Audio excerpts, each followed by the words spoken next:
बिस्मिल्लाहिर्रहमानिर्रहीम। तमाम देखने वालों को अस्सलाम वालेकुम और मेरे चैनल लेट्स कुक विद सीरत में खुशामदीद। आज मैं आपके साथ कढ़ाई बनाने की जो रेसिपी शेयर करने जा रही हूँ, इस तरह की कढ़ाई तो आपने कभी रेस्टोरेंट में भी नहीं खाई होगी। तो बहुत ही मज़ेदार तरीके से चिकन कढ़ाई को बनाना शुरू करते हैं। इसके लिए एक बड़ी सी कढ़ाई ले लें और इसमें 1 कप ऑयल डालने के बाद इसमें चिकन ऐड कर दें।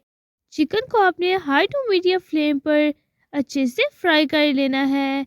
और सुबहान अल्लाह, आप देख सकते हैं कि हमारा ऑयल अच्छे से गर्म है। तो जैसे जैसे हम इसको फ्राई करते जा रहे हैं, हमारा चिकन वाइट होता जा रहा है।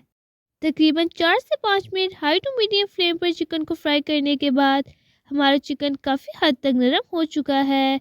अब इसमें ऐड कर दें 1 टेबलस्पून अदरक लहसुन का पेस्ट, 1 टीस्पून गरम मसाला पाउडर, 1 टीस्पून काली मिर्च का पाउडर, 1 टीस्पून हल्दी, 1 टीस्पून नमक और 1.5 टीस्पून कश्मीरी लाल मिर्च। अब लो टू मीडियम फ्लेम पर मैं इन तमाम मसालों को चिकन में अच्छे से मिक्स कर दूंगी और तकरीबन 2 से 2.5 मिनट के लिए मैं इसे लो टू मीडियम फ्लेम पर भून लूंगी।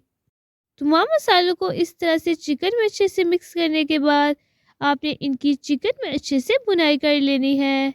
आप नमक मिर्च की क्वांटिटी को अपने टेस्ट के मुताबिक कम या ज़्यादा कर सकते हैं। कढ़ाई को ढक्कन से कवर करने के बाद हमारे मसाले चिकन में अच्छे से भुन चुके हैं। अब हम अपनी चिकन कढ़ाई की एक बहुत ही अच्छी ग्रेवी के लिए इसमें टमाटर ऐड कर देंगे। आपने तकरीबन 4 से 5 टमाटर ले लेने हैं और इन्हें अच्छे से वॉश करने के बाद इन्हें मिड से कट कर लेना है। और इस तरह से आपने टमाटर को चिकन के ऊपर फैला देना है। टमाटर को चिकन के ऊपर इस तरह से लगाने के बाद अब आपने कढ़ाई को ढक्कन से कवर कर देना है और तकरीबन 5 से 7 मिनट के लिए टमाटर के नरम होने तक इसे पका लेना है। और अल्हम्दुलिल्लाह 5 से 7 मिनट हो चुके हैं और आप देख सकते हैं कि हमारे टमाटर अच्छे से नरम हो चुके हैं और इसके ऊपर वाली स्किन बहुत ही इजीली टमाटर से अलग हो गई है। इस तरह से आपने इसके ऊपर वाली स्किन को टमाटर से अलग कर देना है और इस तरह से चम्मच की मदद से मैश करके आपने तमाम टमाटर को चिकन में अच्छे से मिक्स कर देना है। टमाटर हमारे बहुत ही नरम हैं तो ये इजीली मैश हो जाएंगे। आप कढ़ाई को दोबारा ढक्कन से कवर कर दें और लो टू मीडियम फ्लेम पर पकाते हुए आपने इसमें हाफ कप दही ऐड कर देनी है।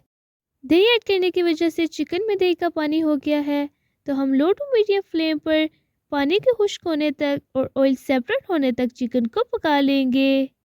तकरीबन 2 से 3 मिनट के बाद अल्हम्दुलिल्लाह हमारा पानी अच्छे से ड्राई हो चुका है और ऑयल भी अच्छे से सेपरेट हो चुका है और सुभान अल्लाह हमारी मज़ेदार चिकन कढ़ाई बन के तैयार हो चुकी है। और सुभान अल्लाह, आप देख सकते हैं कि इस मज़ेदार चिकन कढ़ाई की कितनी अच्छी ग्रेवी बनी है। अब आप भी ऐसी मज़ेदार चिकन कढ़ाई बनाकर अपने घर वालों के दिल जीत लें।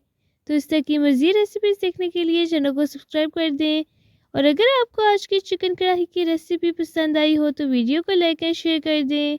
Thanks for watching. अल्लाह हाफिज़।